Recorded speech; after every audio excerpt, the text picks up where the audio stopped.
Bonjour et bienvenue dans le podcast Haricots Verts, le podcast qui vous parle d'art, d'écologie et de verdure. Je suis Pauline Leroux, ingénieure agronome passionnée de plantes et je vous emmène à la découverte de la couleur végétale et de toutes ses applications. Que ce soit dans le textile, l'ameublement, l'artisanat, la décoration et dans d'autres domaines, chaque jeudi et samedi à 7h30, je vous propose des épisodes riches avec des invités passionnants pour approfondir le sujet de la couleur végétale sur toute la chaîne de valeur. Mon but, fédérer et démocratiser la couleur végétale dans nos vies. Alors, c'est parti, bonne écoute. Alors, bonjour à tous, je suis ravie d'accueillir sur le podcast Haricots Verts Laurence Loiseau-David. Bonjour Laurence. Bonjour Pauline.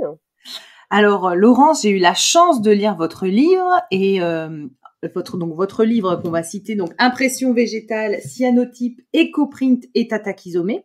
Oui. Donc ça a forcément aiguisé ma curiosité, surtout sur la partie cyanotype que je ne connaissais pas vraiment. Je voulais d'abord vous poser la question de savoir comment vous en étiez arrivé à cette idée de bouquin, que vous nous racontiez un petit peu votre parcours. Alors, mon parcours. Donc, pour arriver au cyanotype, déjà dans un premier temps, parce que c'est la première technique que j'ai découverte il y a à peu près 5 ans. En fait, c'est par le biais d'un photographe que je connais qui pratique cette technique. Et j'avais pas l'idée, en fait, qu'on pouvait faire cette technique sur du tissu. Et en fait, je trouvais ça tellement beau, ce bleu, je trouvais ça vraiment magnifique. Et en cherchant un petit peu, je me suis rendu compte qu'en effet, on pouvait travailler sur le tissu. Donc, je suis tombée dans la marmite du cyanotype à ce moment-là, en sachant que donc moi, je travaille surtout le tissu puisque je suis couturière. En fait, je suis modéliste de formation. Et c'est pour ça que je le travaille essentiellement, que je travaille cette technique essentiellement avec le tissu. Je travaille donc après l'écoprint, j'ai découvert aussi en fait avec mes recherches avec le cyanotype, je me suis dit en fait explorer les différentes teintures, les impressions, et donc je me suis mis aussi à faire des teintures, teinture à l'oignon, teinture avec les avocats, etc. Enfin voilà, je suis tombée là-dedans, et donc l'écoprint j'ai découvert par Besté Bonnard en fait, voilà. J'avais entendu parler d'Idia Flint et voilà. Et en fait, ça s'est fait naturellement. Puis le tatakizomé, c'est pareil, ça c'est venu parce que j'ai été 13 ans assistante maternelle. Donc, je m'occupais donc d'enfants jusqu'à l'année dernière. Et pendant l'accueil des enfants, on était beaucoup dehors, puisqu'en fait, je suis formée à la pédagogie Montessori. Et j'étais donc aussi formée en tant que passeuse de nature. Et tout naturellement, en fait, on était très souvent dans le jardin, parce que j'ai la chance d'habiter à la campagne, d'avoir un grand jardin. Et donc, les enfants étaient souvent dehors. Et en fait, on ramassait évidemment, voilà, on explorait, que ce soit les fleurs, les fruits, tout ce qui poussait, mais aussi les petites bêtes.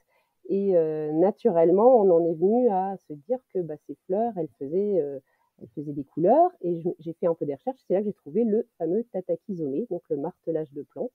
Et donc, c'est grâce, on va dire, à ce métier avec les enfants, d'accueil des enfants, que j'ai découvert cette troisième technique. Voilà. D'accord, ok. Et alors, comment vous êtes venu à rassembler ces trois méthodes, enfin ces trois techniques dans un livre et à proposer donc du coup votre bouquin? Comment ça s'est fait? Vous avez eu l'idée quand? Combien de temps ça vous a pris d'écrire tout ça et de trouver surtout les magnifiques photos que vous avez faites? Voilà, est-ce que vous pouvez nous expliquer un petit peu le projet? Alors, tout d'abord, il faut savoir que j'ai écrit déjà trois livres. Donc, en fait, j'ai écrit un livre en 2017 qui s'appelle « Je fabrique mon matériel Montessori » aux éditions La Plage, puis Des histoires à coudre. Donc, ces 2 livres sont vraiment axés sur le monde de la petite enfance, puisque donc j'ai été assistante maternelle, comme je vous disais, pendant une dizaine d'années, et que le monde de la petite enfance a toujours été plus ou moins un monde dans lequel je me plaisais. Donc, je créais beaucoup pour eux, et donc j'ai eu la chance, en fait, voilà, d'être mis en relation par Linda Louis, qui est la photographe de tous mes ouvrages. En voyant mon travail, elle m'a dit, mais voilà, tu devrais vraiment en faire un livre. Donc, ce qui me paraissait totalement fou, parce que voilà, moi j'étais dans mon métier, je créais pour eux, mais alors sans arrière-pensée. Et en fait, ça s'est fait comme ça. Les éditions La Plage, du coup, m'ont contacté en me demandant si ça serait possible, en effet, que je leur présente un synopsis. Donc ça, c'était pour le premier, le matériel Montessori. Et puis, il s'avère que je me suis lancée dans l'aventure parce que je me suis dit, pourquoi pas, même si je voyais pas trop ce que j'allais pouvoir dire dans un livre. Et puis, en fait, bon, c'est un livre de loisirs créatifs puisque ce sont des tutos, couture, etc. Et en fait, je me suis pris au jeu. Donc, ça a commencé comme ça. Et donc, j'ai écrit donc ce premier livre, après des histoires à coudre. Donc, pareil, voilà, ça s'est fait à la suite dans les 2 années qui ont suivi. Et Idée Couture pour Sortie Nature qui est sortie l'année dernière. Donc là, aux éditions Terre Vivante, pour le coup. Voilà, donc toujours en lien avec la nature. Et donc, dans ce troisième livre, je commençais à parler de mes expériences de cyanotype et de tatakizomé, que je pratiquais aussi avec les enfants d'ailleurs. Et donc, j'en parle déjà dans ce troisième livre, succinctement, parce que ce n'était pas le sujet, mais voilà, je parlais déjà de ces deux passions qui étaient là. Et naturellement, donc ça, c'était en 2022. J'ai eu mon éditrice, donc Céline Lelameur des éditions La Plage, qui m'a demandé si j'avais d'autres projets. Je n'avais pas nécessairement l'idée d'écrire un livre sur ces techniques d'impression végétale, mais en tout cas, le cyanotype, ça me tenait à cœur. Il n'y avait pas eu encore d'ouvrage de publié et je me disais quand même, j'aimerais transmettre cette passion en fait que j'ai, qui est dans laquelle je suis tombée, et peut-être en effet encore écrire un livre, même si j'avais pas forcément beaucoup de temps parce que j'avais d'autres projets. Mais voilà. Du coup, elle est partie en me disant, moi je suis d'accord, mais j'aimerais que tu y mêles les autres techniques que tu pratiques, même si tu les pratiques à moins grande échelle, que tu en parles aussi, puisque ça serait voilà. Donc ça s'est fait comme ça en fait, et on s'est dit ok, c'est parti pour des impressions végétales. Et du coup, on a mixé tout ça et voilà. Et donc les photos sont toujours de Linda Louis, qui Ouais, est donc magnifique. fait ces photos en grande partie chez moi, dans mon jardin, mais aussi chez une amie qui s'est mis, dont je suis partenaire d'ailleurs dans le livre parce qu'elle m'a donné pas mal de plantes, qui s'est lancée dans la culture de fleurs bio comestibles Ah, et d'ornements, mais surtout des fleurs comestibles. Voilà. d'accord, ok. Et alors moi, ce qui m'a plu quand j'ai lu, parce que je me suis dit, oh mince, Pauline, cyanotype, tu t'éloignes un peu du sujet de la couleur végétale, etc. Et en fait, en lisant le livre, je me rends compte qu'il y a quand même des parallèles, il y a quand même des choses en lien. Enfin, on en parlera par la suite. Mais donc, j'aimerais vraiment que vous puissiez nous expliquer la technique du cyanotype et notamment aussi la réaction chimique qui se passe et un peu le vocabulaire parce qu'en fait, c'est un nouveau monde à explorer avec ses propres mots de vocabulaire, mais des similitudes quand même avec la teinture végétale. Et donc, j'aimerais bien, voilà, que vous nous racontiez un peu cette technique du cyanotype. Alors en fait, en effet, ça peut s'éloigner de la teinture végétale. C'est pour ça que d'ailleurs on a appelé ce livre Impression végétale, parce que en effet, ce n'est pas de la teinture pure comme à proprement dit on fait avec même l'écoprine en fait partie, mais le cyanotype en tout cas n'est pas de la teinture, c'est pas de l'indigo, c'est pas du pastel des teinturiers, voilà. Cependant, même si on utilise deux solutions chimiques que je vous détaillerai après, il s'avère que, en tout cas moi qui est passionnée, en tout cas par la nature, la faune et la flore qui m'entourent, pardon, et éventuellement des plantes même que j'utilise pour faire la cuisine, avec lesquelles je fais de la teinture, je me disais que le cyanotype, moi, ça m'a vraiment permis, en tout cas, de façon plutôt facile au départ, quand on commence, à me remettre à vouloir connaître le nom des plantes qui m'entourent.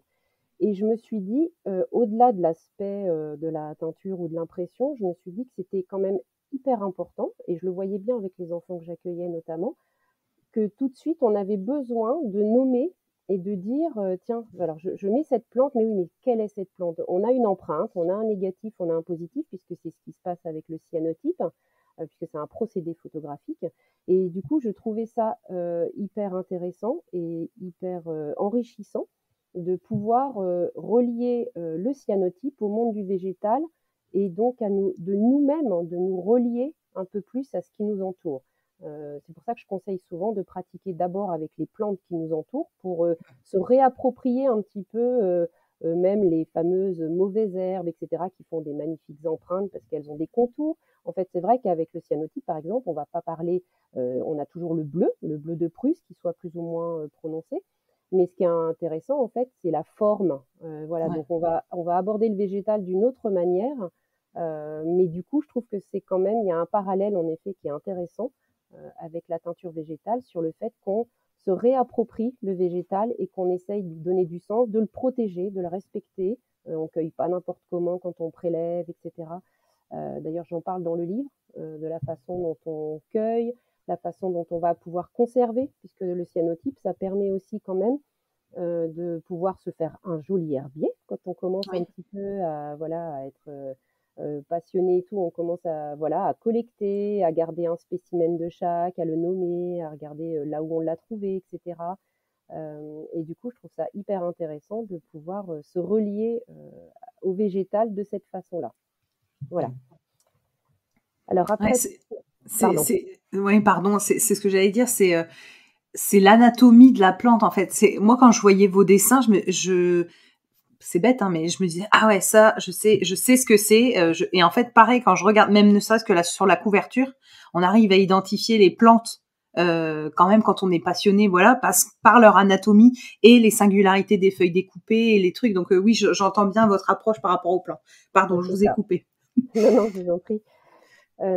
Du coup, en fait, j'ai découvert la botanique. En fait, c'est vrai que du coup, déjà que j'avais quand même tendance à vouloir identifier, à vouloir m'intéresser de plus près, même aux diverses variétés, à la découpe des feuilles, alterner, tout ça. Et en fait, j'ai découvert Verneuil, hein, qui a donc fait l'étude de la plante. Donc, c'est un super livre qui date du début du siècle, hein, dans lequel graphiquement, il répertorie en fait tous les motifs que l'on trouve dans les plantes, et donc on peut l'utiliser dans les beaux-arts, etc. Et c'est vraiment un ouvrage, en tout cas moi quand je l'ai découvert, qui m'a vraiment donné l'idée d'explorer encore plus le végétal et de partir à la recherche en fait de ces formes graphiques, etc. que l'on peut du coup retrouver dans le cyanotype. Voilà. D'accord. Ok. Et alors, donc, la technique à proprement dit du cyanotype, vous pouvez nous expliquer du coup ce procédé, cette réaction? Oui, alors déjà, juste pour historiquement, le cyanotype date de 1842. Donc voilà, on est presque à 200 ans de découverte de ce procédé qui donc est un procédé photographique puisqu'en fait il est apparu juste au moment enfin, les prémices de la photographie avec le talbotype, le calliotype, etc. Et donc c'est John Herschel, hein, qui est donc un scientifique, astronome, enfin il avait été mathématicien, bref, une palette incroyable, qui est donc anglais, et qui a découvert ce procédé. Alors, ce procédé, il a été découvert donc en mélangeant des molécules de fer. On a donc en premier une solution de ferricyanure de potassium et une deuxième de citrate de fer ammoniacal vert ou citrate d'ammonium ferrique. Et donc, il s'est rendu compte que ces deux solutions, quand elles étaient mélangées, elles devenaient photosensibles. D'accord. Voilà, donc en exposant le mélange qui avait été badigeonné sur une feuille de papier, en mettant un négatif ou quelque chose dessus, les UV provoquaient du coup une réaction chimique sur ce qui était exposé, mais pas sur la partie qui était recouverte par l'objet ou le négatif. Et donc ensuite, au rinçage, on obtenait donc ce fameux bleu, le bleu de Prusse, que l'on obtient principalement s'il y a le bon temps d'exposition, la bonne quantité de badigeon, etc. D'accord. Voilà.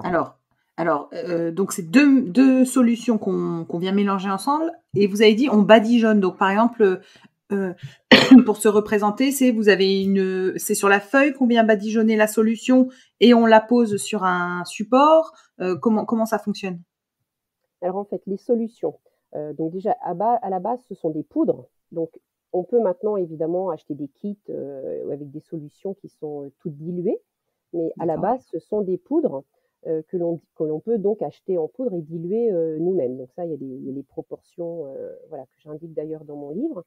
Une fois qu'on a dilué ces deux solutions indépendamment, il faut les mélanger à parts égales. C'est-à-dire que, par exemple, je souhaite badigeonner une feuille de papier, donc il faut du papier suffisamment épais parce qu'il va être rincé. Donc, on utilise en général du papier aquarelle, donc d'un grammage en général pas moins de 240 grammes par mètre carré ou encore mieux du 300 grammes.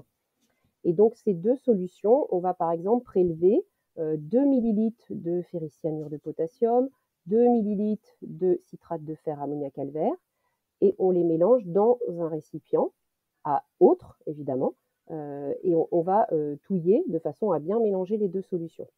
Il ne faut surtout pas, quand on prélève dans chaque flacon, prendre la même seringue, par exemple, parce que si je mets quelques gouttes de ferricyanure dans le citrate de fer ou l'inverse, on va commencer à polluer, entre guillemets, le principe actif, ce qui fait que ça va commencer à virer dans nos solutions de base. Donc ça, il faut être vigilant au départ.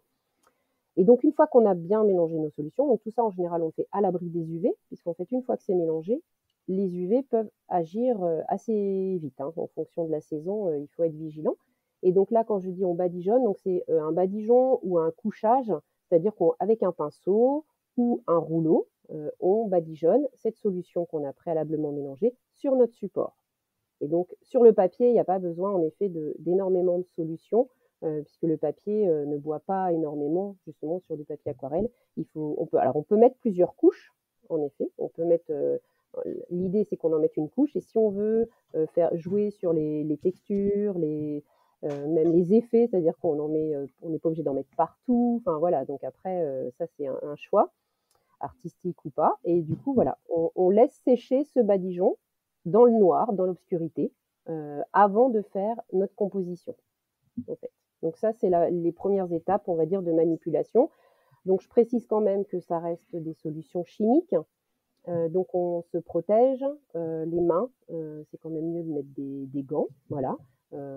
Après, si on a peur des projections, on peut mettre aussi des lunettes de protection. Mais bon, voilà, en général, si on est on fait attention, il n'y a pas de raison de faire des projections. Par contre, mettre un tablier, parce qu'en effet, si on badigeonne et que ça va on a un beau t-shirt blanc, on peut avoir une projection et voilà, après quand on ira aux UV, on aura une petite tache bleue. Donc voilà, il faut quand même faire attention parce que ça peut être des solutions qui tachent et également le support. Je préconise toujours de se mettre sur un plan de travail avec une nappe cirée qui ne sert qu'à ça. Comme tous les ustensiles d'ailleurs, on prend comme pour les teintures, je pense qu'à chaque fois, voilà, on précise toujours ça, mais c'est important de le redire, que ça reste quand même des préparations qui ne sont pas alimentaires. Voilà, donc du coup, on n'utilise vraiment que des récipients et du matériel qui ne sera destiné qu'à cette technique. Voilà, on ne s'amuse pas à aller chercher un pinceau de cuisine pour faire le badigeon du cyanotype. Voilà. Ok, et donc du coup, quand vous parlez on fait notre composition, donc une fois que le support est sec, là, on peut venir poser les empreintes qu'on veut faire apparaître. C'est ça. Donc en fait, une fois que c'est sec, on positionne là je parle de végétaux, après on peut parler de négatif photo, mais là on va rester dans le végétal, puisque moi en tout cas c'est le cyanotype que je pratique. Et donc on peut poser des végétaux frais, parce qu'en effet on peut très bien les prélever dans son jardin végétal, voilà, frais. Mais l'idée c'est aussi, quand on a fait sécher, c'est que les feuilles, on va pouvoir s'en servir plusieurs fois. Une fois qu'une fleur, une plante est sèche, elle va, sauf si elle se casse et qu'en la manipulant on l'abîme, elle va pouvoir resservir plusieurs fois en fait. Alors qu'un végétal frais va peut-être, sous l'action de la chaleur, puisqu'on va mettre sous verre, à ça après je vais expliquer, elle peut se déformer, etc. Du coup, elle risque de s'abîmer, et voilà. Donc, mais on peut tout à fait utiliser un végétal frais. Donc voilà, on fait sa composition, on positionne, voilà, je sais pas, sa feuille de fougère, de ginkgo, sa fleur de pavot ou de monnaie du pape, voilà, on compose et on vient positionner une plaque de verre par-dessus, parce qu'évidemment on va aller donc au soleil, donc il y a dehors du vent, et il faut surtout donc d'une part que ce soit bien plaqué, mais de deux que le vent voilà, ne fasse pas bouger la composition. Et on maintient le tout, c'est-à-dire le support sur lequel, une petite planche en général, on a posé la feuille, donc on a la planche, la feuille avec les végétaux, le verre, et on pince le tout avec des pinces à dessin ou des pinces à linge si on n'est pas équipé. Voilà. L'idée, c'est que les pinces n'aillent pas sur la feuille pour pas laisser d'empreinte. En fait, Ouais. toute marque qui sera sur la feuille badigeonnée de solution cyanotype, ça va provoquer une marque, c'est une ombre, voilà. Et D'accord. donc ensuite, on va faire la fameuse étape de l'insolation. Donc là, il faut aller dehors principalement, puisque voilà, il faut aller aux UV. Alors, on peut juste ouvrir sa fenêtre. Hein. Voilà, par exemple, je sais qu'il y a des gens qui habitent en appartement, à l'étage. Si on a du soleil par la fenêtre, eh ben, on pose sur son rebord de fenêtre. Voilà, c'est vrai que quand je dis on va dehors, ce qu'il faut, c'est juste être aux UV, et que les UV réfléchissent sur le cadre où on a positionné nos végétaux. D'accord. Et il y a un temps minimal d'exposition aux UV? Oui, alors il y a toujours un temps minimal. En fait, ça dépend du degré d'UV, c'est-à-dire que si on est à UV1, UV2, on va avoir du mal à obtenir, voilà, en très peu de temps. Alors moi, je le fais hein, en hiver, je fais à des UV1, UV2. Si le soleil est suffisamment présent, qu'il n'y a pas trop de nuages, on obtient quand même une insolation, mais ça peut aller jusqu'à 30, 45 minutes d'exposition. Alors D'accord. que là, je sais pas, en juillet-août, même là, hein, en ce moment, on a des UV8, UV9 en 5 minutes, même des fois moins 3 minutes, ça suffit. En fait, la solution, on va pouvoir observer que dès qu'on est au soleil, la solution change. C'est-à-dire que le badigeon, quand on le fait, il est jaune. Les solutions, ça je ne l'ai pas précisé au départ, mais donc la solution de ferricyanure et la poudre est rouge, mais la solution est légèrement orangée et le citrate de fer est vert. Quand on mélange, on obtient une espèce de jaune verdâtre, voilà. Et c'est cette couleur qu'on aura au départ. Mais dès D'accord. qu'on va arriver au soleil, en fait, ça va virer tout de suite. Hein. C'est assez, c'est la magie, on va dire, de ce procédé. Et du coup, vous allez passer par différentes couleurs. On n'obtient pas un bleu à l'insolation. Le bleu définitif ne s'obtiendra qu'au rinçage. Donc D'accord. pendant l'insolation, on va passer par une espèce de bleu, mais qui va virer au vert et ensuite à un gris, un, un vert de gris, voilà, un petit peu. D'accord. Donc en général, je dis que c'est cuit quand c'est cuit, quand il y a une espèce de couleur vert de gris. Et ça, alors, il y a voilà, je donne un temps à peu près, hein, c'est-à-dire que je dis entre 3 et 5 minutes UV8 et un UV2, UV3, on va compter 10-15 minutes en fonction, ça dépend si le soleil est vraiment au zénith, enfin voilà, il y a quand même plein de paramètres. Mais ça, c'est l'expérience, il ne faut pas hésiter à faire sur des petits formats, par exemple un petit format carte postale ou même encore plus petit, et de se dire, bon bah voilà, là je vais faire un cyanotype, aujourd'hui ils annoncent un super soleil, on peut regarder les UV, hein, voilà, des applications ou même sur le site de Météo France, vous avez l'indice UV Ah, qui est d'accord. indiqué. Donc voilà, ça peut permettre aussi de se dire, voilà, je sais que même s'il y a un peu de nuages, on sera à un UV8, donc voilà, je peux. Et du coup, il faut aussi faire ces petites expériences parce qu'il y a plein de paramètres qui rentrent en compte. Il y a une base, mais après, voilà, suivant la quantité de solutions qu'on a mis, suivant le végétal qu'on a mis aussi, parce que l'opacité du végétal va être plus ou moins prononcée en fonction de l'UV aussi. C'est-à-dire que si on Mmh. met une fleur transparente, comme un cosmos ou une orchidée, ou un coquelicot, vous voyez, donc c'est transparent en fait. Bah, si on le laisse trop longtemps, on va plus avoir justement cet effet de transparence. Et si on le met trop peu, pareil. Donc ça, c'est aussi après, il faut s'approprier entre guillemets le temps d'insolation en fonction des végétaux. Et c'est pour ça que je préconise quand même de commencer par des végétaux simples, comme des feuilles voilà, de noisetier, de ginkgo, voilà, des feuilles bien opaques pour se donner déjà, s'approprier le procédé Ouais. et petit à petit d'aller dans les expériences avec des feuillages plus transparents, etc. Et alors, donc ça, c'est hyper clair, même pour les UV, je savais pas qu'on les trouvait sur Météo France parce que j'allais vous poser la question. Donc OK, ça, c'est hyper clair. Donc une fois que ça, comme vous dites, ça a viré à une couleur vert de gris, là, ça veut dire que, comme vous avez dit, c'est cuit. C'est cuit, oui, Donc ça veut dire qu'il exactement. faut passer directement, au rinçage Oui. immédiatement? Ouais. Alors, Est-ce immédiatement. C'est-à-dire que quand c'est cuit, bah, je dirais que c'est comme en cuisine, il faut l'enlever du feu, quoi. Donc, c'est-à-dire que là, on D'accord. l'enlève du soleil. Après, si on le laisse à l'ombre et tant qu'on n'a pas enlevé la plaque de verre et qu'on ne rejoue pas avec le soleil, il y a peu de risques. Ça m'est arrivé d'oublier de rincer un cyanotype parce que j'en avais plusieurs en cours et que je l'ai laissé même quelques jours comme ça, et j'ai dit oh là là, je l'ai pas rincé, et en fait ça fonctionne quand même. Après, ça peut avoir quand même être un peu moins bleu parce qu'on l'a laissé trop longtemps, etc. Voilà. Mais l'important, c'est par contre de l'enlever on va dire de l'insolation. Une fois D'accord. qu'on a, alors en général, on prépare son bac de rinçage en amont, c'est-à-dire pendant l'insolation, bah voilà, on prépare son petit bac, sa bassine avec l'eau. Alors pour le rinçage, je préconise de l'eau de pluie, voilà, quitte à récupérer, autant prendre de l'eau de pluie. Et par contre, c'est important de vérifier le pH de l'eau pour le rinçage, parce que l'ennemi du cyanotype, ce sont les bases. C'est-à-dire qu'il ne supporte pas les bases, ça blanchit. Donc, D'accord. quand on a une eau très très calcaire, il faut la rééquilibrer un petit peu avec un petit peu de vinaigre blanc. Et donc, si on a des papiers pH, ben voilà, c'est parfait. Donc, l'idée, c'est d'avoir une eau qui soit le plus proche du pH neutre, donc 7. Voilà. Donc, ça, D'accord. c'est aussi une indication, parce que quelquefois, on me dit, ah, mon cyanotype, ça fonctionne pas. Mais alors, ça, c'est vraiment aussi quelque chose que je dis, mais vérifiez déjà le pH de votre eau. Il y a plein de paramètres qui peuvent faire que le cyanotype ne fonctionne pas. On n'a pas fait bien ses mélanges au départ. Enfin voilà, il y a plein.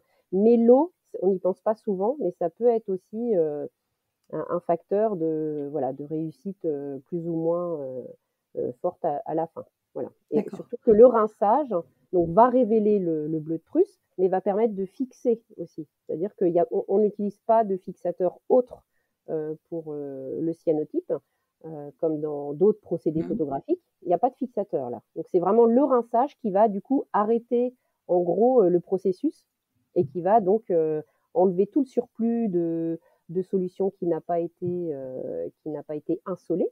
Mhm. Et voilà. Et du coup, l'eau, c'est le rinçage qui va permettre la fixation. Donc, c'est important d'avoir une eau de qualité à ce moment-là. D'accord. Et ce rinçage, il se fait à plat en mettant le support donc dans l'eau, bien à Oui. plat pour pas éviter. Enfin, je suppose que ça doit jouer quand même que le support soit bien plat. Et comment vous faites un ou plusieurs rinçages? Il y en a qu'un généralement ou? Alors, quand vous dites plat, en fait, l'idée, c'est d'immerger au maximum le papier. Parce que l'on parlait de papier, hein, je vais pas parler de tissu Mm. pour l'instant. Après, j'expliquerai éventuellement, mais c'est quasiment la même chose. On peut rincer sous une eau courante, hein, je sais, pour le voir, des fois, je vois qu'il y a des personnes qui rincent sous sous un jet d'eau, D'accord. quoi. Bon, après, c'est la consommation d'eau. Enfin, voilà, moi, j'essaye toujours, dans la façon dont je travaille, voilà, de faire attention à notre impact quand on fait ce genre de technique. C'est voilà, de pas justement avoir un impact trop important, que ce soit sur les déchets, mais aussi sur la consommation. Voilà.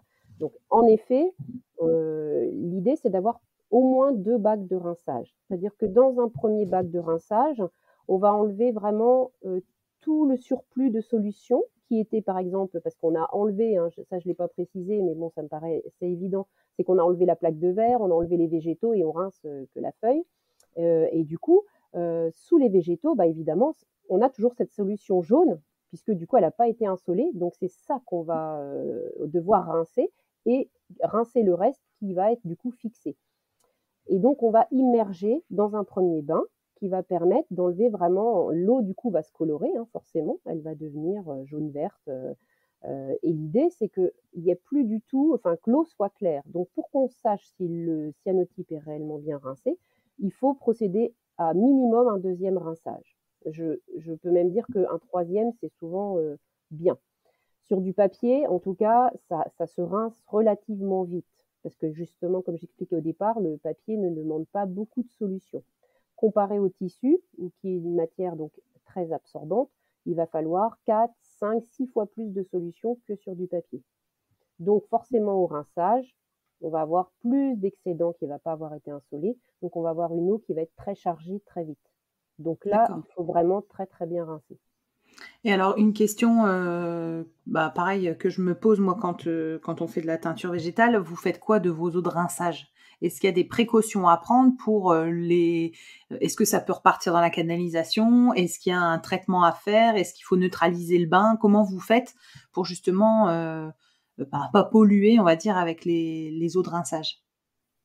Alors, de tout ce que j'ai lu, je me suis beaucoup informée sur ça parce que voilà, je suis quand même très très sensible hein, à la protection de l'environnement et je fais vraiment attention à ce que je fais, au maximum en tout cas.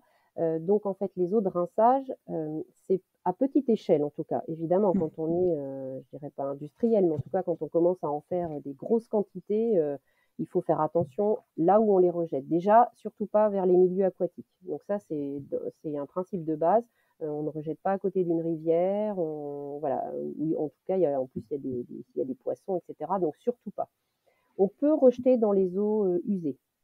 Ça, il n'y a pas de souci.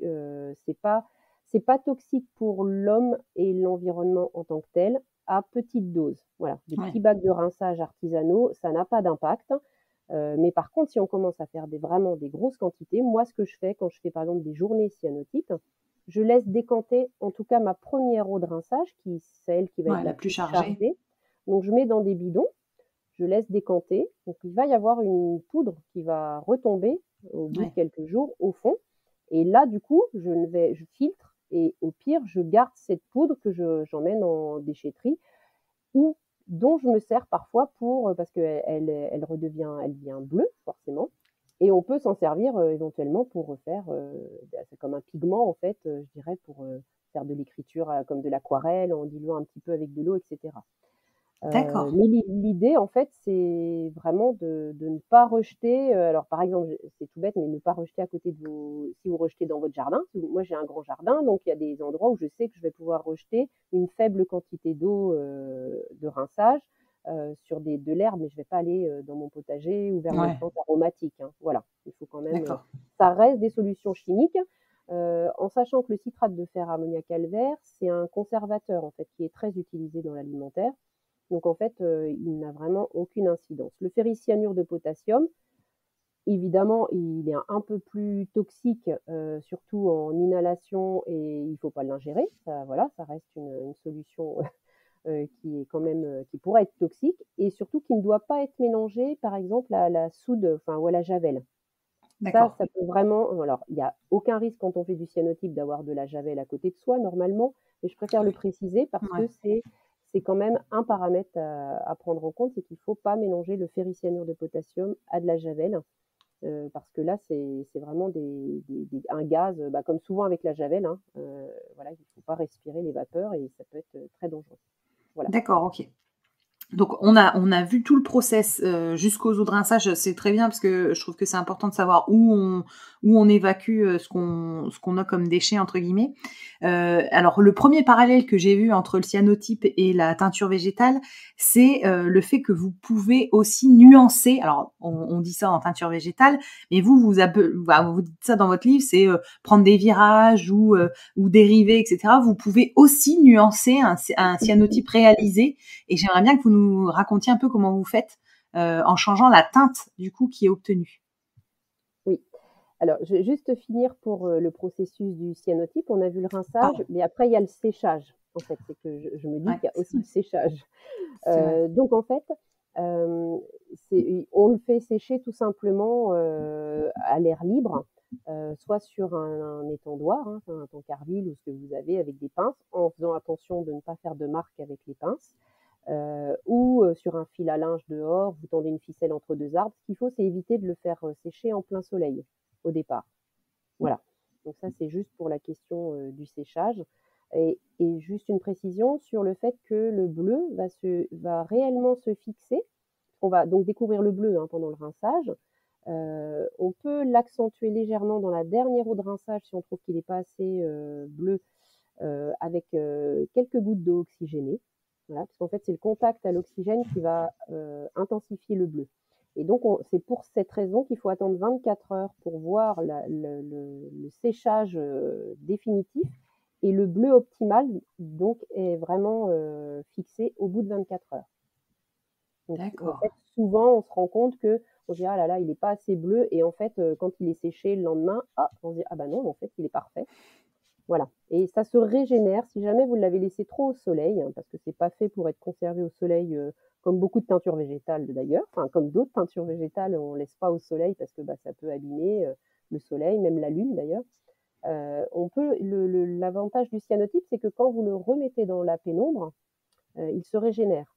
Donc en fait, vous pouvez le remettre dans une pièce sombre, dans un tiroir, dans un livre, euh, à 90% du temps, ils se sont régénérés.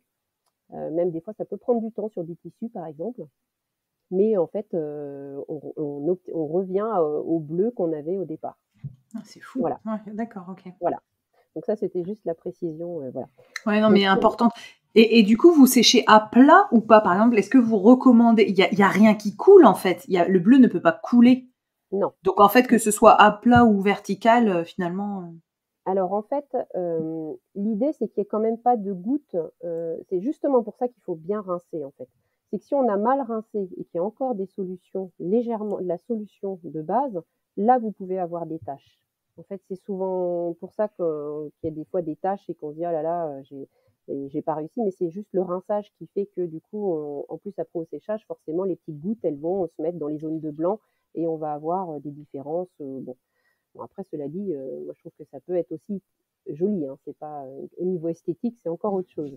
Mais en fait, l'idée, oui, c'est ça, c'est qu'il n'y ait pas les gouttes qui stagnent. Même les gouttes d'eau, il faut, voilà, une fois que, surtout sur le papier, en général, quand c'est mis à la verticale, bah, ça coule, quoi. À l'horizontale, le souci, c'est que justement, ça peut stagner. C'est-à-dire que Ouais. si on le met sur un plan, voilà, Ouais, sur pas une table, super plat, ouais, ouais, ça peut faire un. bah, Ouais. voilà, c'est ça.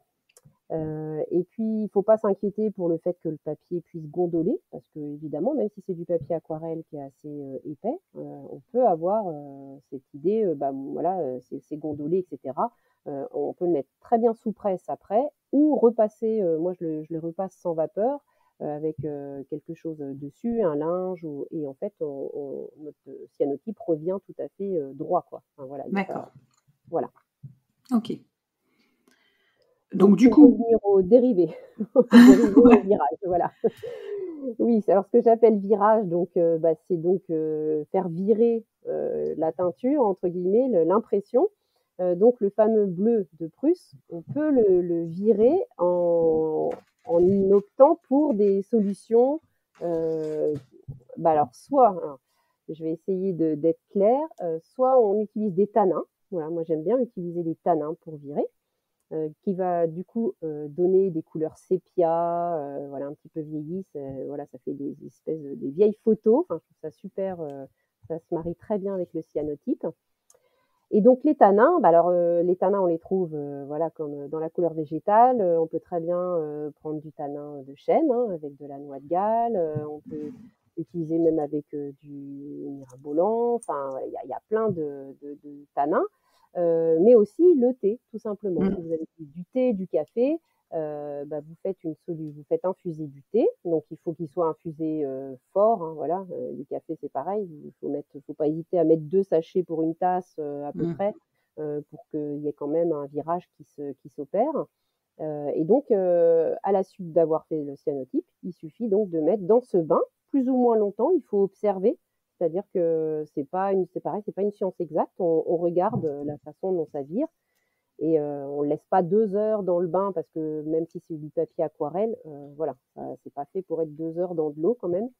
Ça peut finir par s'abîmer, ou du coup devenir pelucheux en fait. Ouais. Le papier peut finir par un petit peu quand même trop s'imbiber, donc il faut quand même, en général, Et, en un quart d'heure, 20 minutes, on arrive à obtenir un beau virage. et vous le faites avant le rinçage, vous rincez dans cette eau de thé ou de tanin, ou vous rincez classiquement les 3 bains, on va dire, de rinçage à l'eau pH 7, et après vous allez mettre dans le thé. C'est encore une étape après. C'est ça. Ouais. Le virage, c'est vraiment quand on a notre cyanotype qui est réalisé de base. En fait, c'est ça, un virage, on le fait une fois que le cyanotype est fini. Donc on se Et dit, voilà, rincer. et rincer. Voilà. Rincer, sécher. On le fait sécher aussi. Ah, C'est d'accord, mieux. ouais. Voilà, on le fait rincer et sécher, parce que le fait de le faire sécher va vraiment fixer le bleu. Comme je dis, il y a le D'accord. rinçage qui fixe.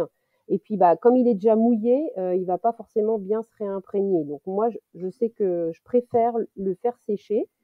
D'abord pour voir le bleu, parce qu'on n'a pas le bleu définitif, comme je vous expliquais tout à Mm. l'heure. Quand il est mouillé, il faut attendre qu'il soit sec pour vraiment voir le bleu définitif. Et à ce moment-là, on opère le dérivé avec le virage au tanin ou pas.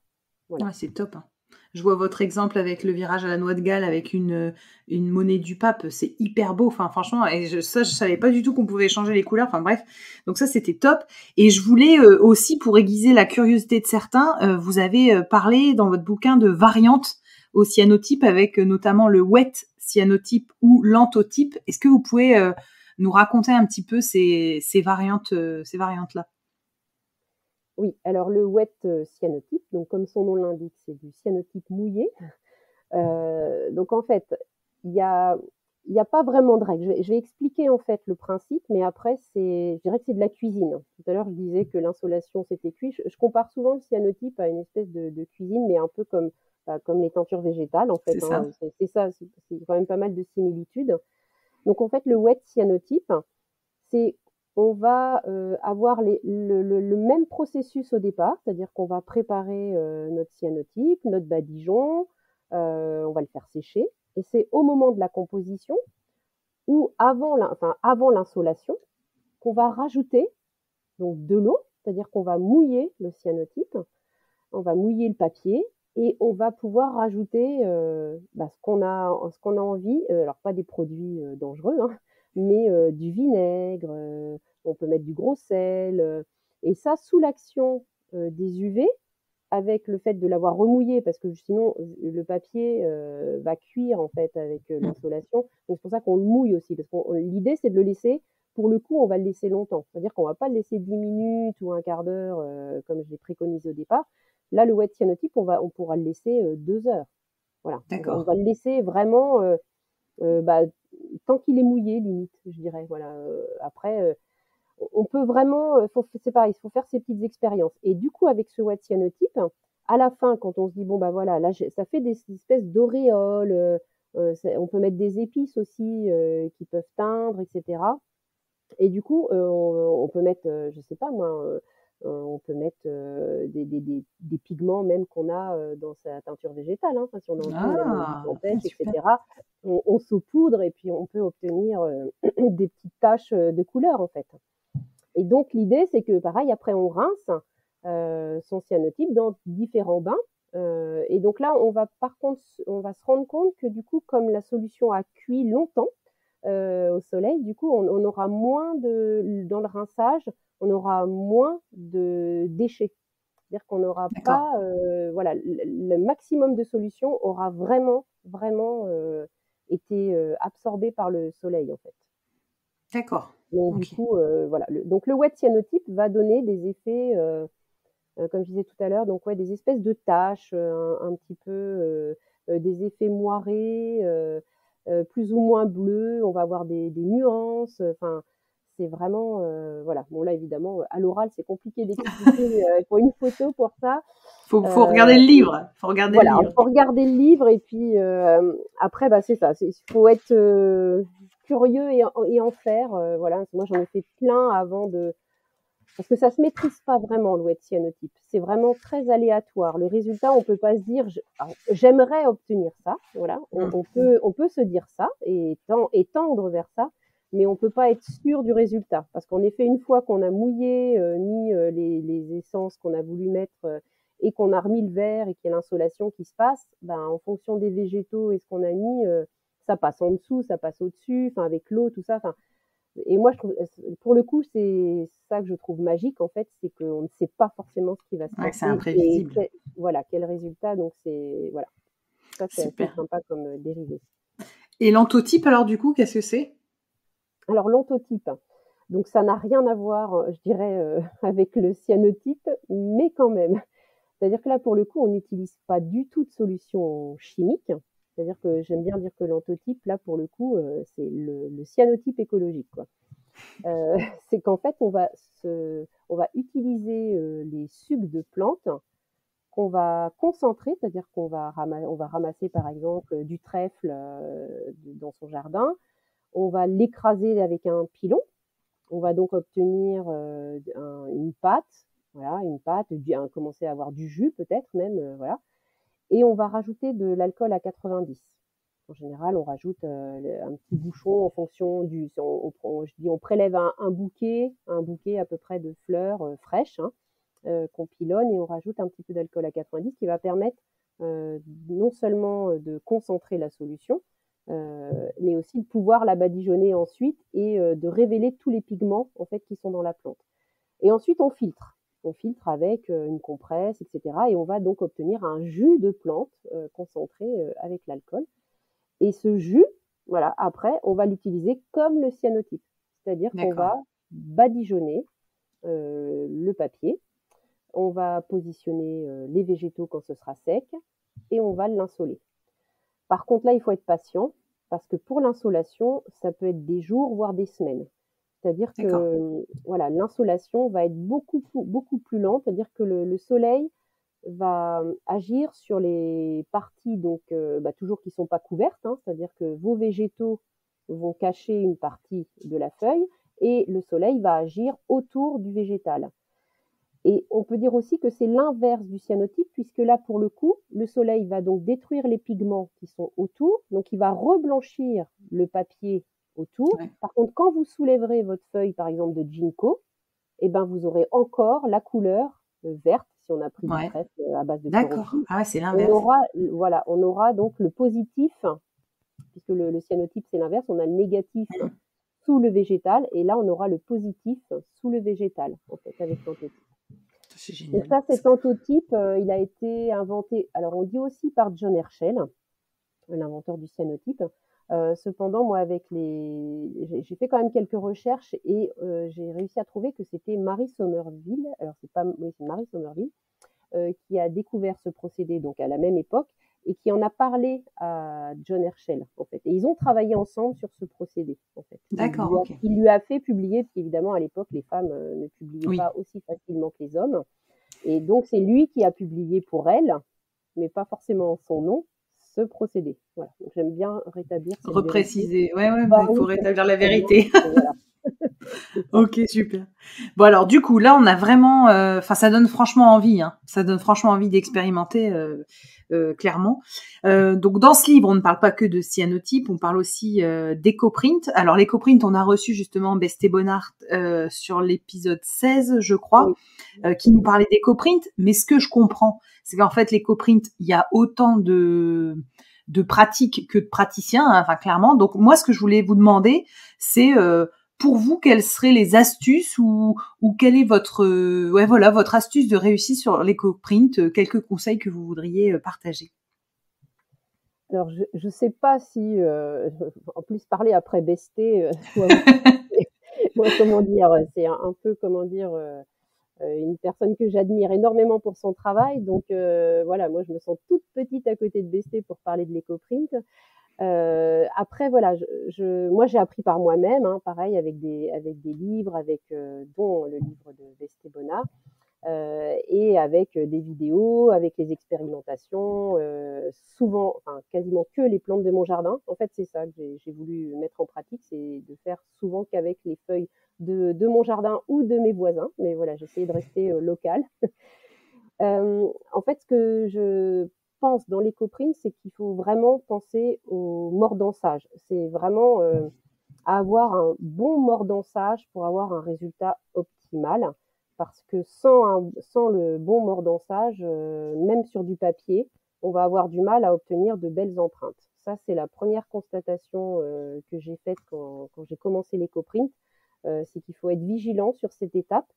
Et je dirais même encore mieux, si on utilise, parce que j'utilise aussi ça, je n'ai pas précisé depuis le départ, mais j'aime beaucoup utiliser donc les matières naturelles, évidemment, puisque c'est ce qui se prête à toutes ces formes d'impression végétale, mais de récupération notamment. C'est-à-dire que moi, j'aime bien récupérer des vieux draps, travailler avec des matières qui sont déjà existantes, donc souvent en lin, en coton. Mais quand on récupère, souvent, elles ont vécu ces matières. Et on ne sait pas, elles sentent le propre, parce que pour le coup, j'ai déjà eu l'expérience on m'a donné des jolis draps qui étaient brodés, magnifiques. J'ai même eu du mal à les couper, mais voilà, j'ai exploité la broderie aussi. Mais ces tissus de récupération ont souvent subi des lessives, des assouplissants et peut-être ou alors des tissus mal lavés aussi, on ne sait pas. Voilà, donc il faut penser ce qu'on appelle au décatissage. Et ça, c'est donc la première partie, c'est-à-dire que avant même de mordancer, on décatit le tissu. Donc ça, le décatissage, en fait, c'est qu'on va laver en profondeur le tissu.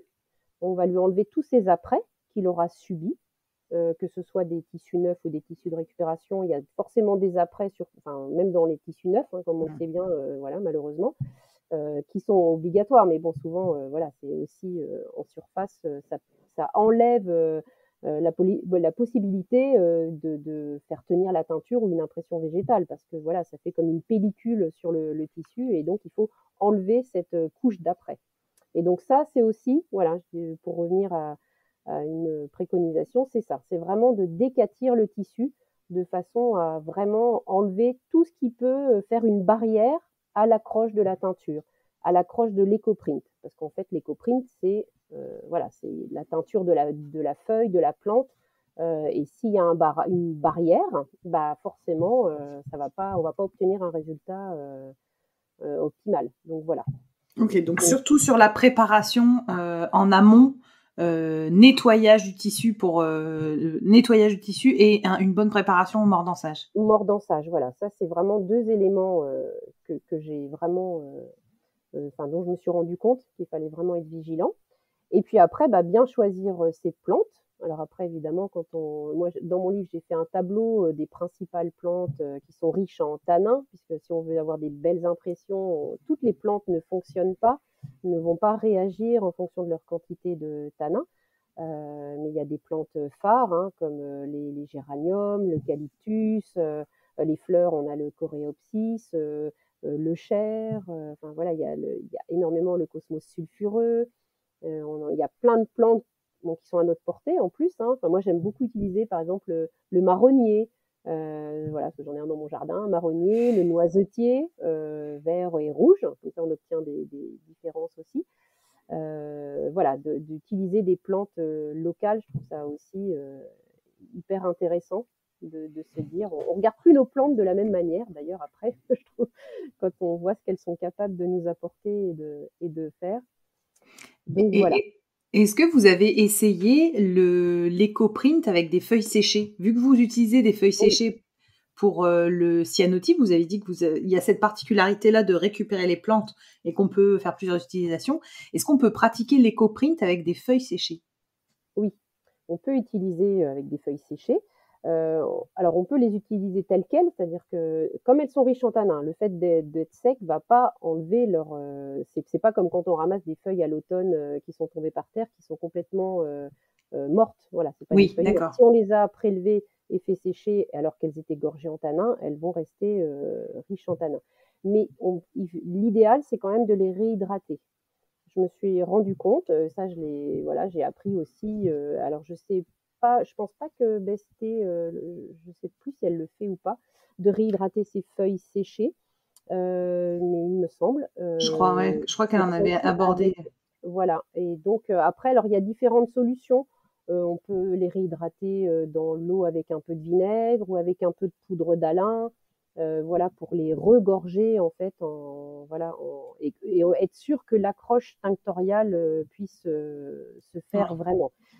L'inconvénient des fleurs ou des feuilles séchées, c'est qu'elles peuvent se craqueler. Donc quand on les réhydrate, elles vont aussi être plus facilement manipulables quand on va rouler. Parce que Ouais, quand elles sont sèches, bah, ça elle se casse. craque. Ouais, Donc carrément. forcément, voilà, D'accord, elles ok. vont Ah être bah. plus faciles. Ok. Alors, pareil, un truc que j'ai découvert, c'est l'écoprint sur papier. Oui. Quelle est en gros la grosse différence, bon, à part le support, quelle est la grosse différence entre l'écoprint papier et tissu du coup? Parce que un papier, on peut pas forcément, enfin, on peut pas le rouler. Enfin, ça me semble, ou Alors, peut-être qu'on le roule et que vous le repassez après, je ne sais pas. Alors, il y a différentes techniques pour l'écoprint papier. Déjà, c'est le même procédé en fait, hein, que le tissu. Il y a la même préparation. Évidemment, on ne le décatit pas, on ne le lave pas parce que voilà. Mais par contre, on le mordance. Enfin, on peut le mordancer. C'est pareil, c'est une étape qui n'est pas forcément obligatoire, puisque derrière, on ne va pas laver. C'est-à-dire que si on fait de l'écoprint sur papier, il ne va pas être destiné à passer en machine derrière. On va en faire des cartes, on va en faire des marque-pages, on va en faire du papier à lettres, enfin voilà, on va les mettre sous cadre. Il ne va pas y avoir ce côté textile qui va avoir besoin d'être lavé. mais le mordançage va quand même permettre une meilleure accroche tinctoriale avec les tanins de la plante, forcément. Et la deuxième chose, c'est la luminosité. C'est-à-dire que souvent, quand on mordance son papier, voilà, on va dire la lumière, la couleur, en tout cas de la teinture, va être beaucoup plus lumineuse. Voilà. Ça, c'est D'accord. les deux remarques qu'on peut faire. Et en sachant que mordancer un papier, c'est vraiment très rapide. C'est-à-dire qu'on fait un petit bain de mordançage, on le plonge dedans. Alors, il y a différentes techniques, mais si on le mordance, par exemple, simplement dans la lin, on le plonge 1 minute et on le ressort. On n'a pas besoin de le laisser comme le Ouais, tissu trempé. pendant 1 heure et demie. Voilà. D'accord. Si on on le mordance avec du sulfate ou avec de l'acétate, c'est pareil, on n'est pas obligé de le laisser. On peut le laisser 24 heures, hein, du papier aquarelle, ça peut se laisser dans un petit bain, voilà, avec de l'acétate de fer, etc. Mais après, bon, par contre, il faudra le manipuler avec précaution parce qu'il sera gorgé, donc il peut se déchirer.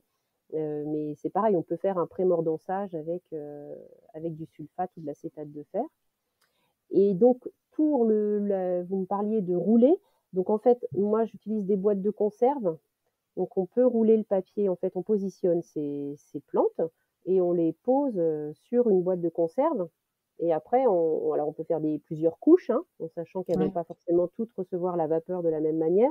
Et après, on attache avec des bandelettes de tissu pour maintenir le tout autour de sa boîte de conserve. Donc, la boîte de conserve, elle est ouverte forcément, et afin que la vapeur puisse pénétrer à l'intérieur de la boîte de conserve et donc diffuser la Ouais. chaleur voilà, Partout. autour. Voilà. D'accord, Et ok. après, une autre technique, c'est de faire entre deux planches. C'est-à-dire qu'on peut. Alors là, pour le coup, c'est immergé, c'est pas à la vapeur. C'est-à-dire qu'on positionne entre deux planches de bois qui peuvent aller dans l'eau. Hein, donc on évite les sapins ou les bois, les médiums, etc., qui vont forcément très mal subir la cuisson. Et en fait, pareil, on fait un bundle. Du coup, ça s'appelle aussi un bundle, même si ça se roule pas. Mais souvent, les gens disent que c'est un bundle parce que c'est un empilage. C'est pas un rouleau pour le coup, mais c'est un empilage. Donc, on fait une espèce de sandwich. Donc, une feuille de papier mordancé, les végétaux, une feuille de papier, les végétaux, etc. Et on met entre deux planches de bois, on ficelle le tout, et là, on met dans l'eau. Et donc là, c'est pareil. Donc, on D'accord. obtient un écoprint sur papier. OK, bon, bah, super. Pareil, à essayer. J'avais donc, pour arriver au tatakizomé, là, je voulais plutôt qu'on s'oriente vers, 2 points. C'était les plantes que vous pouvez utiliser pour le tatakizomé et comment rendre un tatakizomé solide. Oui, alors, les plantes utilisées pour le tatakizomé sont quasiment les mêmes que pour l'écoprint, puisqu'en fait, quand on va marteler la plante directement sur le papier ou sur le tissu, elle va donc libérer ses sucs colorants présents naturellement dans la plante, mais donc ces tanins. Et évidemment, ce sont les tanins qui vont rester. Les sucs colorants de la plante ne vont pas rester naturellement si on ne mordance pas au préalable et si on ne fixe pas derrière. Donc, si en plus on a une quantité de tanin importante, on aura beaucoup plus de chances d'obtenir une empreinte marquée et qu'elle se fixe même mieux dans le temps. Donc, en effet, le tatakizomé, pour qu'il soit solide, donc je disais donc le mordançage avant, ça c'est quand même mieux parce que c'est pareil, hein, ça prépare le support à recevoir la teinture de la plante. Et puis derrière, alors avec les fleurs, on a du mal à conserver les couleurs de la fleur originelle parce que tout adjuvant qu'on va appliquer, que ce soit du sulfate de fer ou l'acétate de fer, va brunir en général. Donc on va avoir du mal à garder une couleur comme au départ. Voilà, quand on martèle, des fois on a des couleurs voilà, qui sont très très vives. Forcément, le fait de vouloir fixer va souvent assombrir. Mais c'est une des conditions pour que ça tienne, en fait, parce que sinon, dans le temps, ben Ouais. voilà. Alors, tout dépend de ce qu'on décide de faire, voilà, de son martelage. Hein. Moi, quand je travaille avec les enfants et qu'on fait du tatakizomé, on va dire que le but, c'est pas c'est le résultat, mais c'est pas dans le temps. C'est le résultat à court terme, la sensation qui a été éprouvée pendant le martelage, c'est-à-dire le fait de marteler, de sentir, parce qu'en fait le tatakizomé c'est très olfactif. Quand on martèle la plante, on a toutes les odeurs de la plante. Il y a évidemment le côté visuel de voir qu'un pétale de pensée va s'imprimer, parce que les pensées, c'est assez magique. J'appelle toujours ça la pensée magique, parce qu'en effet, c'est un décalcomanie. Mmh. Marteler une pensée avec un enfant, c'est vraiment, enfin même avec un adulte hein, d'ailleurs, c'est totalement magique parce que c'est vraiment une photographie. Donc ça, c'est toujours très magique. Donc voilà, ça dépend vraiment de ce qu'on veut faire à la fin de ce tatakizomé. C'est sûr que si on se dit, bah, j'aimerais bien en faire un coussin et pouvoir laver ma housse de coussin, il faut Ouais, prendre des précautions et donc voilà, passer par des fixateurs qui sont donc comme je disais le sulfate, l'acétate ou le vinaigre. Mais c'est pareil, avec le lavage, c'est souvent, ça ne tient pas forcément. Le vinaigre et le fer à repasser sont des fixateurs, je dirais, sans lavage derrière. Dès lors qu'on va d'accord. immerger le tissu et qu'on va le laver, forcément, on va soit effacer, soit en tout cas enlever une partie de la coloration de la plante. D'accord. Et qu'est-ce que j'allais dire? Donc vous aviez dit tout à l'heure que les fleurs utilisées pour Tatakizomé ou Ecoprint, c'était, sensiblement les mêmes. Oui. Il y a quand même des variantes ou pas? Pour, par exemple, le Tatakizomé, il y en a d'autres en plus, vu que c'est En fait, le tatakizomé, je dirais qu'on peut quasiment tout marteler. C'est-à-dire que toutes les plantes contiennent des sucs colorants. Après, la richesse en tanins, elle est plus ou moins forte, mais le fait de marteler va donner une empreinte. Sauf les feuilles qui sont, alors je ne sais pas le terme, mais glacées. Vous savez, comme le lierre, le laurier, qui ont une pellicule, les feuilles ouais, grasses, d'accord. vous voyez. Ouais, ouais, d'accord. Ça, par contre, on peut pas, quand on martèle, enfin, il n'y a pas de jus, il n'y a pas de, bah, justement, elles ont cette protection qui fait que on n'obtient pas un jus de D'accord. plante. Donc, toutes ces plantes-là, on ne peut pas. Mais avec le tatakizomé, en fait, l'idée, c'est vraiment de pouvoir justement faire des essais avec tout ce qu'on trouve dans son Ouais, c'est jardin, ça. en étant vigilant toujours, parce que comme bah, pareil, je travaille souvent avec des enfants dans les écoles, etc. Je dis toujours, quand on ne connaît pas, on ne cueille pas. On est attentif quand même. Faire des expérimentations et des expériences, c'est bien, mais il ne faut pas se mettre en danger. Donc les plantes toxiques, voilà, Ouais. mise en garde. Parce que par exemple l'arôme, pour avoir fait l'expérience d'avoir fait du tatakizomé, voilà, c'est au printemps, les enfants étaient attirés par cette plante et je me suis rendu compte à quel point l'arôme, bah oui, c'est l'arôme toxique dans les talus. C'est quand même, il faut voilà, être vigilant parce que Ouais, ces il petites faut, ouais. boules rouges en plus. Voilà, donc avec les enfants notamment, mais enfin bon, nous aussi on n'est pas à l'abri de se tromper Mmh. aussi dans l'identification des plantes. Donc voilà, quand je dis tout marteler, voilà, je précise Ouais, quand même mais que en nuance, ouais. on nuance et puis on n'hésite pas au moindre doute. Bon, il y a la fameuse application PlanteNet qui maintenant quand même est assez recommandée et recommandable hein, parce que voilà, il y a quand même une banque de données importante maintenant et on peut s'y fier en grande partie. Et puis si on n'est pas sûr, bah, il y a voilà, les livres Ouais. d'identification des plantes de Lachaud et Niestlé et même d'autres qui sont très bien et qui permettent de ne pas faire de bêtises quand on Ouais, non, mais tombe. faut Voilà. être vigilant, ouais, carrément. Je voulais savoir, Laurence, comment vous faites aujourd'hui pour transmettre ce que vous avez expérimenté et appris quasiment, toute seule? Alors, comment je fais pour transmettre? Alors, je fais des ateliers, c'est-à-dire que je fais des ateliers avec des adultes, mais aussi avec des enfants. Pour le moment, je ne fais que des ateliers cyanotypes et tatakizomé parce que l'écoprint, ça se présente souvent plus alors sauf l'écoprint papier, mais sinon c'est souvent plus sous des formes de stages parce que la mise en place, la cuisson, c'est long. Donc c'est souvent 3-4 heures minimum, c'est même souvent des journées en fait. Je vois Besté quand elle fait des stages, c'est des stages plus que des Ouais. ateliers, on peut dire, parce que l'écoprint demande quand même voilà, du temps et de préparation et de composition et de cuisson, etc. Donc moi, je propose pour le moment que des ateliers cyanotypes et tatakizomé. Parce que ça, j'ai pas précisé au départ dans mon parcours, mais en fait, là, depuis septembre 2022, donc je suis en auto-entreprise et donc voilà, j'ai arrêté mon activité d'assistante maternelle pour me consacrer à mes deux activités, qui sont donc enfantissage pour animer, raconter des histoires avec mes tapis, etc., mes comptines à doigts, et puis la partie Le Bleu de l'eau où j'expérimente donc toutes ces impressions végétales et que je partage donc au travers de mes créations et d'ateliers. mais aussi avec les enfants. C'est-à-dire que je fais ces ateliers aussi dans les écoles, parce que voilà, je reste en contact avec le monde de la petite enfance, parce que j'ai travaillé là, notamment le tatakizomé et le cyanotype avec des maternelles, et on a fait une jolie fresque en tissu avec le thème, c'était la protection de l'environnement et notamment la mer en danger. Donc le bleu s'y prêtait totalement bien en cyanotype forcément, et donc on a pu faire des pochoirs de poissons, utiliser des végétaux pour représenter les algues, faire sécher des vraies algues qu'on avait été chercher chez le poissonnier, etc. Donc ça c'était chouette.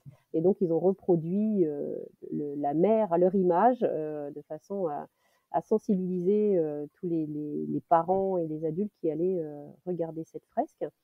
Donc voilà, ça fait partie de mes projets en fait pédagogiques, de travailler avec les écoles. J'aimerais bien aussi travailler avec les ados parce que j'ai eu quelques demandes et j'aimerais beaucoup transmettre. En fait, c'est au-delà de la technique, c'est vraiment la passion du végétal. C'est-à-dire qu'en effet, je ne teins pas forcément de la même manière qu'une personne qui va faire de la teinture pure, mais j'aime ce contact de la plante, cette connaissance qu'on peut quand même apporter et cette sensibilisation, voilà, et notamment chez les plus jeunes parce que voilà, je trouve qu'ils sont quand même super ouverts, super attentifs, voilà, à tout ce qui nous entoure. Et donc dès qu'on voilà, on leur transmet par le biais de ces techniques, ça tout de suite ça voilà, ça fait écho et je suis contente de revoir les enfants. Là, quelques semaines après, je les ai vus il n'y a pas longtemps et qui m'en reparlaient, qui étaient contents. Quand est-ce que tu reviens? On veut faire d'autres fresques avec toi. Enfin voilà, du coup, je me dis, bon ben, voilà, il y a des petites passions aussi qui se révèlent et je trouve ça chouette. Voilà. Puis moi, je trouve que toute démarche qui fait prendre conscience aux enfants des plantes, la reconnaissance, de se rapprocher, finalement, toutes ces expériences-là sont bonnes à prendre. Et c'est pour ça qu'en lisant votre livre, je me suis dit, mais si, bien sûr qu'il y a un énorme rapport. Et le rapport, c'est quoi? C'est les plantes. C'est l'impression végétale. C'est vraiment ça. On est vraiment dans le cœur du sujet de la plante, que ce soit dans la teinture ou dans l'impression. C'est la connaissance, la reconnaissance, et puis juste s'émerveiller de la beauté de ce qui nous entoure. Enfin, je pars dans la philosophie, mais voilà. En tout cas, c'est le point commun. Alors, du coup, Laurence, on a déjà passé les 1h06 d'enregistrement, mais c'était vraiment passionnant. Et je vais vous proposer des petites questions rapides pour que vous puissiez partager notamment les personnes, vous, qui vous ont inspiré et vos sources d'inspiration aujourd'hui. Alors, mes sources d'inspiration.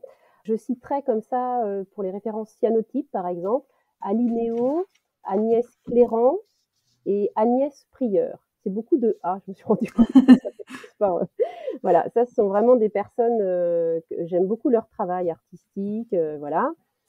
Éric Mingal, donc, qui est le photographe qui habite pas loin de chez moi et qui donc pratique cette technique de cyanotype, et ainsi que Jean-Philippe Beu. Après, dans l'écoprint, je dirais donc Thébonard, évidemment, et le tatakizomé Sandrine de Bormann, qui j'adore son travail. Elle est suisse et c'est elle qui a inventé le terme tatakizomé.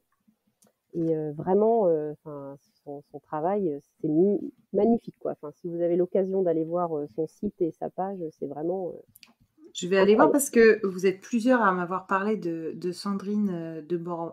Je sais pas de Bormann ou de Bormann, mais ouais, si vous êtes... Oui, on se comprend. J'aimerais aussi citer Laurence Bernard, qui est une artiste à côté de chez moi que j'ai découvert il y a quelques mois. Travaille la peinture sur des grands laits de tissu, qui travaille beaucoup le bleu, mais c'est de la peinture qu'elle fait. Et voilà, son travail aussi artistique m'inspire énormément justement pour ces grandes fresques que j'ai fait avec les enfants. Et voilà.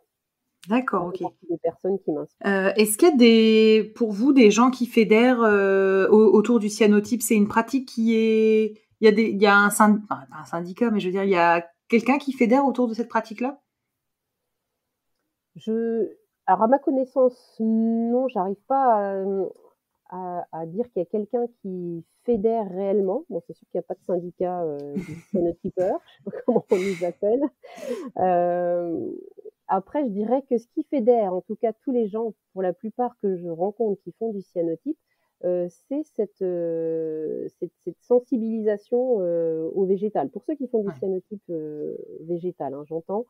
Voilà, et peut-être justement des gens qui sont sensibles à un retour à des méthodes un peu anciennes, parce que le cyanotype, en effet, c'est quand même un procédé très ancien, qui nécessite peut-être 2 produits chimiques, mais qui sont pas, je pense qu'il faut pas non plus jeter tout à la poubelle.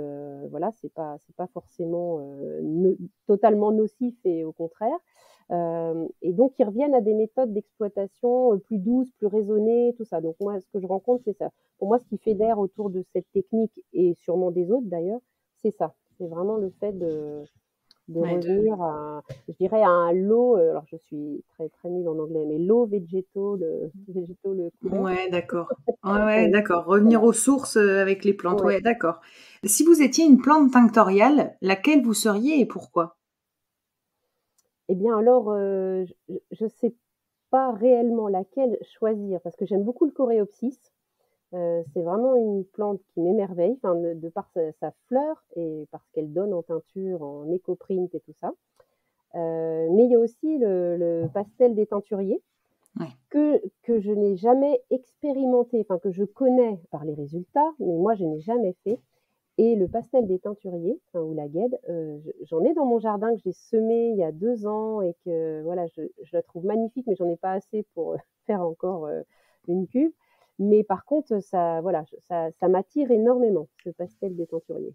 Et est-ce que vous auriez des livres à nous recommander, donc à part les vôtres, hein, bien sûr, mais des livres pour les auditeurs qui voudraient creuser le cyanotype ou l'écoprine, Tatakizomé Alors, creuser le cyanotype, donc il y a celui d'Émilie Lacour, La magie du cyanotype, qui est sorti l'année dernière.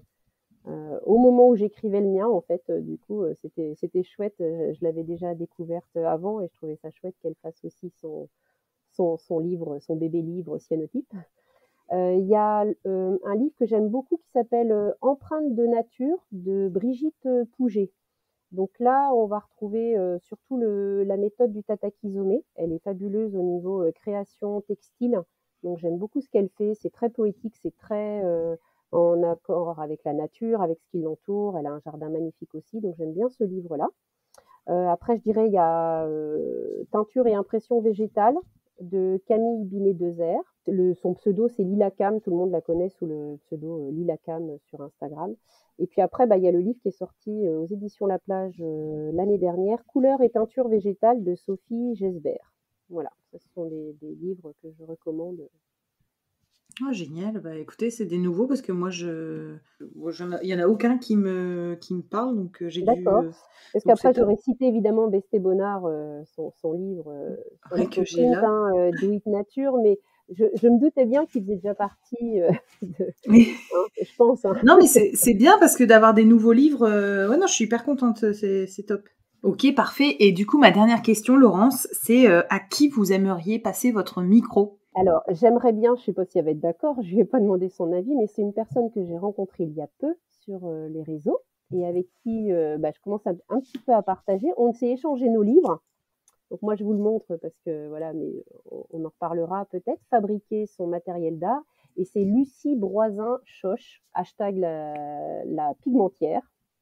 Et donc, son livre vient de sortir. Donc, on a fait un échange de livres, justement, parce que nos livres sont sortis quasiment en même temps. Et j'ai découvert son travail, et elle travaille donc avec tout ce qui l'entoure pour réaliser ses couleurs et son matériel d'art. Voilà. Donc, je trouve ça magique. Donc, j'aimerais bien qu'elle parle de ce qu'elle fait, parce que vraiment, c'est inspirant. Elle est jeune, elle est dynamique, elle habite vers Strasbourg, et c'est super. Voilà. Ok, bah écoutez, génial. Je la suis aussi sur Instagram, donc je serais ravie de creuser. Top, nickel. Bah merci Laurence pour ce passage de micro. Je vous remercie beaucoup, c'était vraiment hyper intéressant. Je vous invite à me rejoindre sur ma page Instagram Arécovert, ARTECOVERT,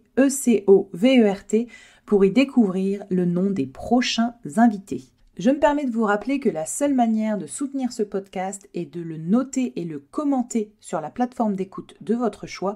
C'est ainsi qu'on arrivera à faire porter la voix de ces passionnés de la couleur végétale. Merci à tous!